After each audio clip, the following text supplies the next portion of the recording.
नमस्कार, speed news मध्ये मी पूजा. गोष्टी सोप्या कायद्याच्या या विशेष सदरामध्ये आपलं स्वागत आहे. मनुष्य हा समाजात राहत असताना बऱ्याचदा भांडण तंटे अशा गोष्टी घडतच असतात आणि जेव्हा हे भांडण तंटे विकोपाला जातात तेव्हा मात्र FIR दर्ज केली असं आपण नेहमीच ऐकत असतो. पण ही FIR नेमकं आहे काय हे जाणून घेण्यासाठी आज आपल्या स्टुडिओमध्ये आहेत ॲडव्होकेट शिंदे सर. आपण त्यांच्याकडून व्यवस्थित जाणून घेऊया नेमकं FIR आहे काय. सर नमस्कार. सर नेमकं FIR काय आहे? डायरेक्ट आपण मुद्द्यावरच येऊयात आता. FIR म्हणजे नेमकं काय आहे?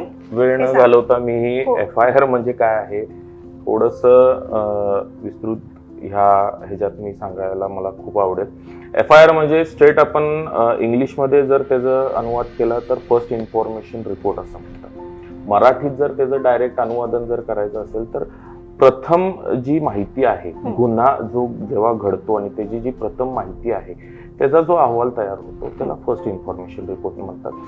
आपण सर्वसाधारण एक गोष्ट कधीही म्हणजे गुन्हा घडल्यावर ऐकली असेल की फिर्यादीने फिर्याद दिली, तर हीच ती फिर्याद म्हणून बघितली जाते फर्स्ट इन्फॉर्मेशन रिपोर्ट. काय झालेलं आहे की जो आज आपण विषय घेतलेला आहे की खोट्या FIR जे दाखल होण्यामध्ये जी वाढ झालेली आहे त्याची काय कारणं मीमांसा आहे आणि प्रशासनाने म्हणा किंवा भारतीय कायद्याने त्याच्यात काय तरतुदी केलेल्या आहेत त्याच्याबद्दल थोडस आज मला सांगायला जरासं आवडेल. पहिली सगळ्यात गोष्ट आपण ही लक्षात घेतली पाहिजे की आपली इंडियन हिस्ट्री फार कॉम्प्लिकेटेड होती आणि आहे. तर त्यावेळी जेव्हा आपल्याला इंडिपेंडन्स मिळालं, इंडिपेंडन्स नंतर ज्या पद्धतीनं इथे गुन्हे घडायला लागले, ज्या पद्धतीनं अत्याचार व्हायला लागले, त्या सगळ्या अत्याचाराला आणि त्या गुन्ह्यांना रोखण्यासाठी एक कडक म्हणजे कायदा आणण्याची गरज होती आणि ते कायदे जे ह्याच्यात होते अस्तित्वात त्याची अंमलबजावणी कडकरित्या करणं गरजेचं होतं.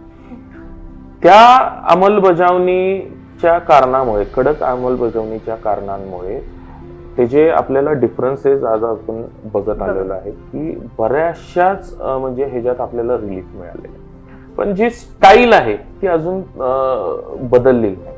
प्रशासन ज्या पद्धतीने त्याची अंमलबजावणी करायला जाते त्या पद्धतीने ते आज होताना दिसत नाही.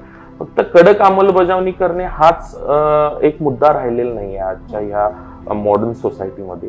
तर ते अंमलबजावणी करत असताना आपण किती कॉन्शियस माइंडने ते अंमलबजावणी करतोय हे पण लक्षात घेणं फार इम्पॉर्टंट आहे. एक उदाहरण जर द्यायचं म्हटलं तर या 2019 मध्ये अनफॉर्च्युनेटली काही कारणांमुळे आम्हाला कारागृहात जाण्याची म्हणजे अनफॉर्च्युनेटली जावं लागलं. तिथलं वातावरण आम्हाला बघायला मिळालं. काही जे तिथले प्रिझनर्स आहेत, जे काही कैदी आहेत ज्यांना लाईफ इम्प्रिझनमेंट अशी मोठी सेंटेन्स अशी लागलेली आहे, त्यांच्याबरोबर चर्चा करत असताना आम्हाला ही एक गोष्ट लक्षात आली की किती चुकीच्या पद्धतीनं त्यांच्यावरती ते गुन्हे नोंद झाले. ऍक्च्युली ऑन साईट म्हणजे गुन्ह्याच्या जिथं गुन्हा घडला तिथं ते ऍक्च्युअल मध्ये प्रेझेंटच नव्हते आणि तरीही त्यांच्यावर तशा पद्धतीचे गुन्हे दाखल झाले, ते साबित झाले आणि आज ते लाईफ इम्प्रिझनमेंट बघतात. दिस इज व्हेरी अनफॉर्च्युनेट. सर आपला कायदा सांगतो की एखाद्या वेळेस गुन्हेगाराला शिक्षा नाही झाली तरी चालेल, पण जो गुन्हेगार नाहीये त्याला शिक्षा होता कामा नये.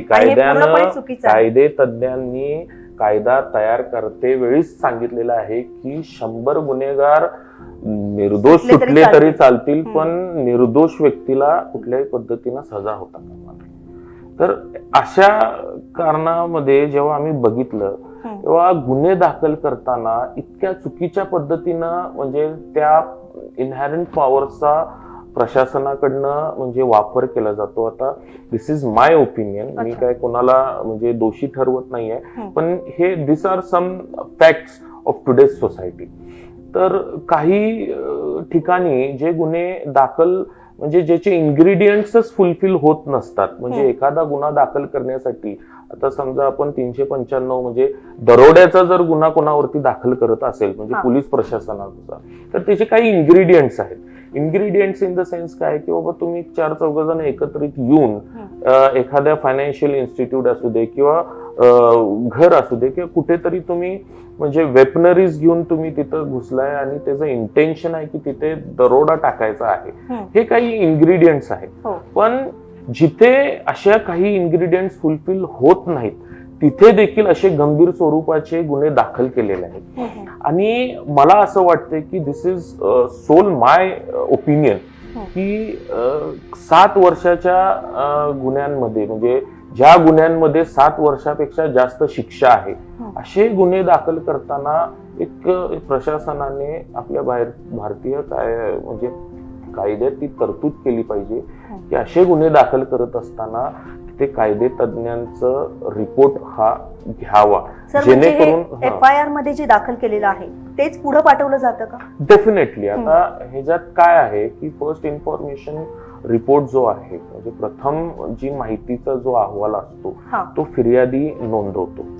फिर्यादी नोंदवतो. त्याच्यात काही वेळा पोलीस स्वतः दखल घेऊ शकतात. फिर्यादीनं दिलेल्या माहितीवरती, प्रथम माहितीवरती पण पोलीस दखल घेतात. 154 खाली तो FIR रिपोर्ट जो आहे तो दाखल केला जातो आणि त्याच्यात विस्तृत सगळी माहिती असते. म्हणजे गुन्हा घडलेल्याचं वेळ, ठिकाण, म्हणजे कोणाकडून तो गुन्हा घडलेला आहे. जर समजा कोण म्हणजे अज्ञात लोक असतील तर त्या अज्ञात लोकांवरती पण तो गुन्हा नोंद केला जातो.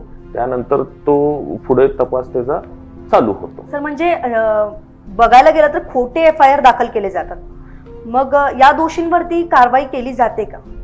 आता ह्याच्यात आता एक पार्ट आपण एक लक्षात घेतला पाहिजे की काय होतंय की खोटी FIR दाखल होते म्हणजे सगळ्यात याचं महत्वाचं कारण म्हणजे काय आहे की पूर्वीपार आलेल्या म्हणजे पूर्वग्रह दूषित जर कोणाचं माइंड असेल तर अशा व्यक्तींकडनं ते तसं म्हणजे खोटे FIR किंवा खोटी माहिती, आता आपण म्हणूया पहिलं प्रथम दर्शनी खोटी माहिती दिली जाते किंवा शत्रुत्वातनं काही अशा गोष्टी घडतात आणि त्यामुळे ती खोटी माहिती पुरवली जाते.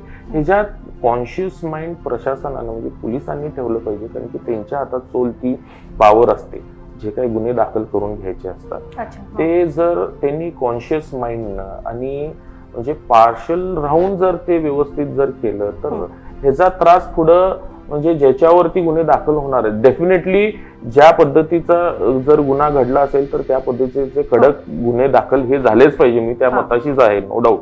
पण चुकीचे गुन्हे दाखल जे होत आहेत, चुकीचे सेक्शन्स जे लावले जातात, इनहेरंट पॉवरचा जो म्हणजे चुकीचा वापर केला जातो, ह्याच्या मी विरोधात आहे आणि तसं होता का म्हणजे असं मला वाटतं.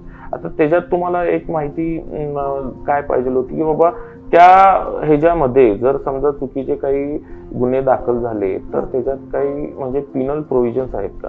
डेफिनेटली त्याच्यात बरेचसेच पिनल प्रोव्हिजन्स नक्कीच आहेत. आता जर तुम्ही जर पिनल प्रोव्हिजन्स जर माहिती घ्यायला गेला तर सेक्शन 182 आहे, सेक्शन 211 आहे, सेक्शन 167 आहे.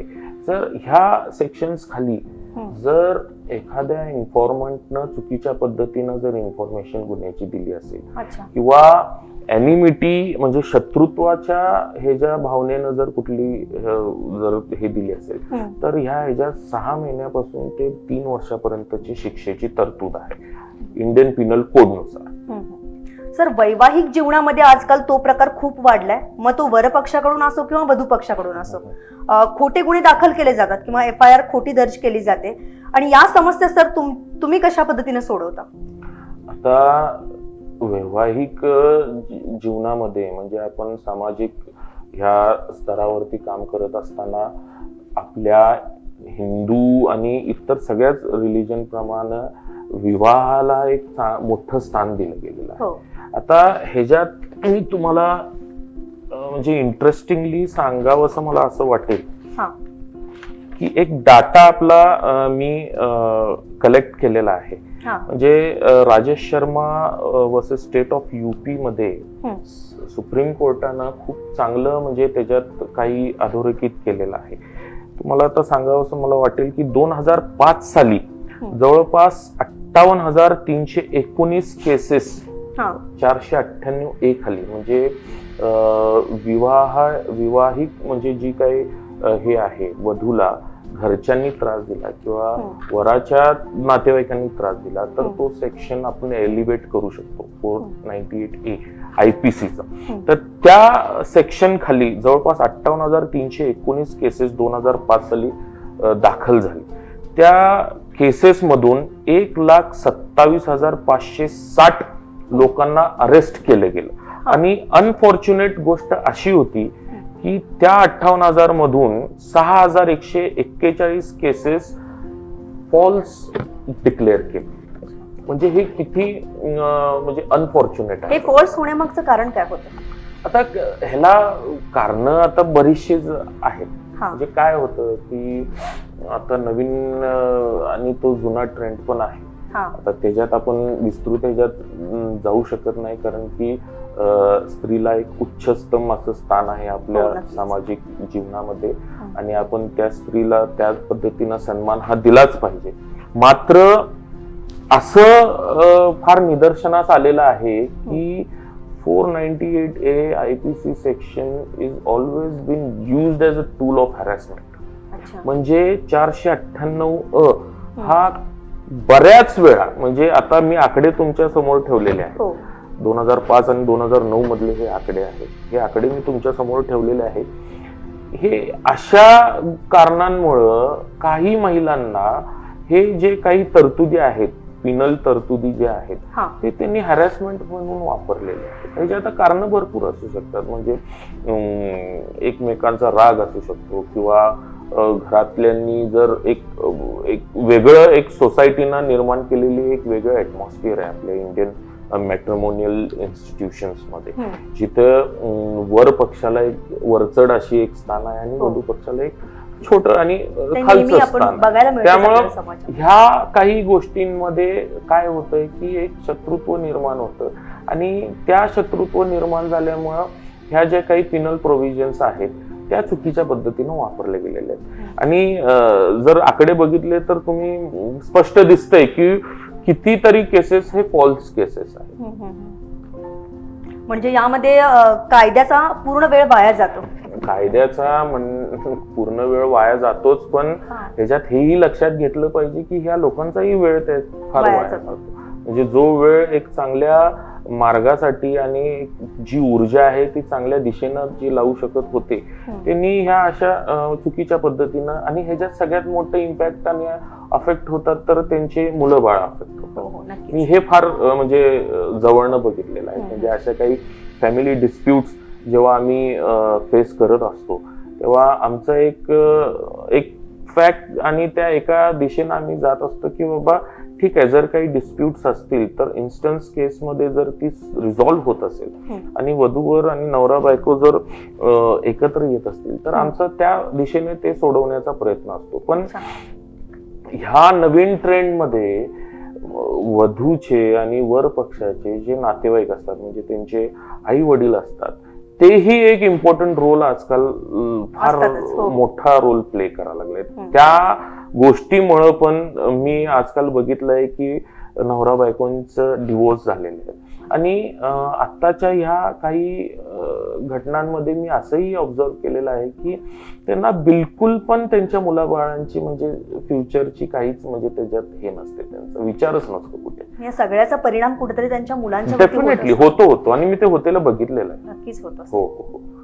बरं सर, एखाद्या वेळेस जर खोटा FIR आहे हे लक्षात आल्यानंतर FIR खंडित केला असं म्हटलं जातं. FIR खंडित करणं म्हणजे नेमकं काय? आता काय आहे, CRPC 482 नुसार आपल्याला एक म्हणजे हायकोर्टाला एक इनहेरंट पॉवर दिलेली आहे की जर समजा एखादी खोटी FIR दाखल झालेली आहे, त्याच्या आधी दाखल झाल्यावरती आपल्याला एक म्हणजे खालच्या कोर्टामध्येच आपल्याला एक म्हणजे त्याच्यात हे दिलेलं आहे की आपण अँटिसिपेटरी बेल साठी जाऊ शकतो. म्हणजे अँटिसिपेटरी बेल म्हणजे अटकपूर्व जामीन. अटकपूर्व जामीनसाठी आपण जाऊ शकतो. सॉरी, मला ते इंग्लिश वर्ड हे झालं नाही. अटकपूर्व जामीनसाठी आपण जाऊ शकतो. अटकपूर्व जामीन मध्ये कोर्ट सर्वप्रथम काय बघतं की बाबा प्रायमा फेशिया केस स्टँड होतं का नाही. The same thing is been traced out in 482 CRPC. ते कुठे quashing of FIR, quashing of FIR मध्ये पण तेच बघितलं जातं. हायकोर्टला इनहॅरंट पॉवर आहे आणि त्या इनहॅरंट पॉवर्स खाली हायकोर्ट हे तपासू शकतं की बाबा एखादा जो गुन्हा दाखल झालेला आहे, म्हणजे जी एफआयआर दाखल झालेली आहे, एफआयआर दाखल झालेली आहे त्याच्यात कितपत तथ्य आहे, एखाद्या व्यक्तीविरोधात जे गुन्हे दाखल झालेले आहेत ते कितपत स्टँड होत आहेत, काही एव्हिडन्स जे त्यांनी दाखल केलेले आहेत ते कितपत कॉन्क्रीट आहेत, ह्या सगळ्या गोष्टींचा तपास होतो. आणि जर समजा कोर्टाला वाटलं की नाही तिथे केस स्टँड होत नाहीये, तर एफआयआर ऍट टाइम्स क्वॉश होते, म्हणजे ती खंडित पण केली जाते. आता ह्याच्यात मला अनेक माहिती द्याविषयी मला वाटेल की सुप्रीम कोर्टाच्या एका सायटेशन मध्ये असंही नमूद केलेलं आहे की even after the filing of a chargesheet, म्हणजे एफआयआर दाखल झालेली आहे, त्याच्यावरचा तपास पूर्ण झालेला आहे, तपास पूर्ण होऊन पोलिसांनी चार्जशीट देखील कोर्टामध्ये आता दाखल केलेली आहे, तर त्याही वेळी आपण हायकोर्टकडे जाऊन ह्या त्या सेक्शन खाली आपण प्रे करू शकतो. डेफिनेटली महत्वाचा प्रश्न सर असा आहे जो बऱ्याच लोकांच्या बाबतीत घडतो.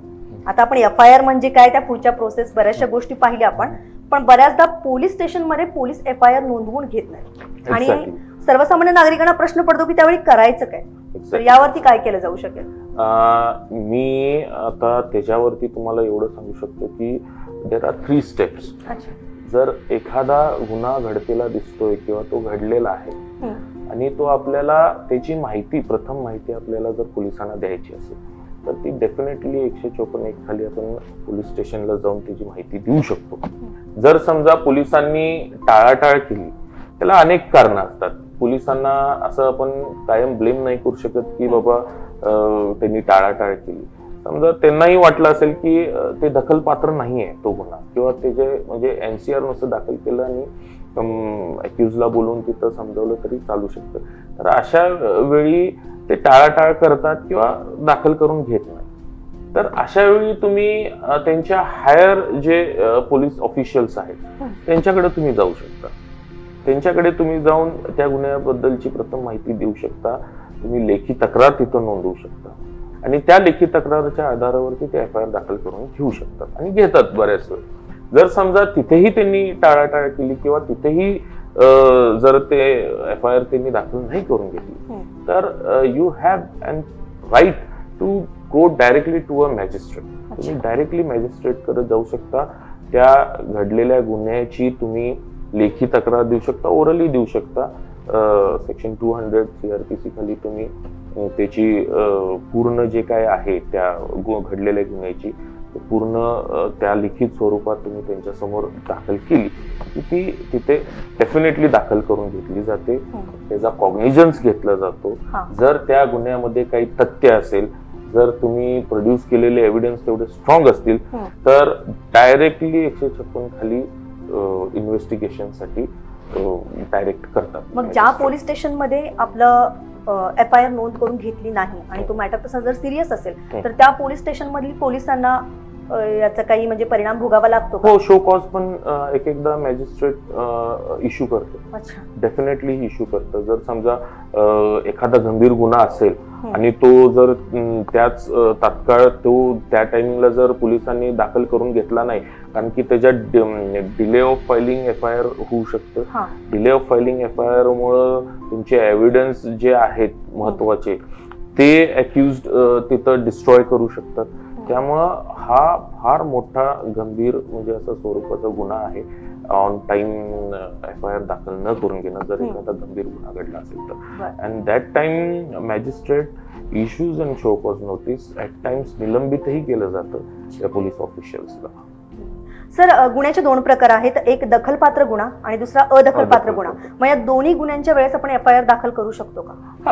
आता कसं आहे, ह्याच्यात कॉग्निजेबल ऑफेन्स मध्ये तुम्ही डायरेक्टली मॅजिस्ट्रेट कडेही जाऊ शकता, असं काय नॉन कॉग्निजेबल मध्ये पण जाऊ शकता, पोलिसांकडेही जाऊ शकता. त्यालाच एनसीआर म्हणतात. नॉन कॉग्निजेबल ऑफेन्स म्हणजे काय आहे की एखादा म्हणजे अदखलपात्र गुन्हा जो आहे तो घडलाय आणि तुम्ही त्याची इन्फॉर्मेशन पोलिसांना दिलेली आहे, तर त्याची एनसीआर दाखल करून घेतली जाते. एनसीआर दाखल करून घेऊन त्याच्यावरची जे काय पुढची चौकशी आहे ती केली जाते. त्याच्यात बऱ्यापैकी बेलेबल ऑफेन्स असतात, त्यामुळे तुम्ही ऑन टेबल बेल पण मिळू शकते. त्याची FIR दाखल झाली तर ते मॅजिस्ट्रेट कडनं पण बेल मिळू शकते त्याची. फर्स्ट इन्फॉर्मेशन रिपोर्ट म्हणजेच FIR नेमका काय आहे आणि त्या संदर्भातल्या बऱ्याचशा गोष्टी आज ऍडव्होकेट शिंदे सरांनी आपल्यासमोर उलगडलेल्या आहेत. Sir, thank you. आमच्या चॅनलमध्ये आल्याबद्दल आपलं स्वागत आहे आणि आमची संपूर्ण स्पीड न्यूजची टीम आपली आभारी आहे. Thank you so much. थँक्यू.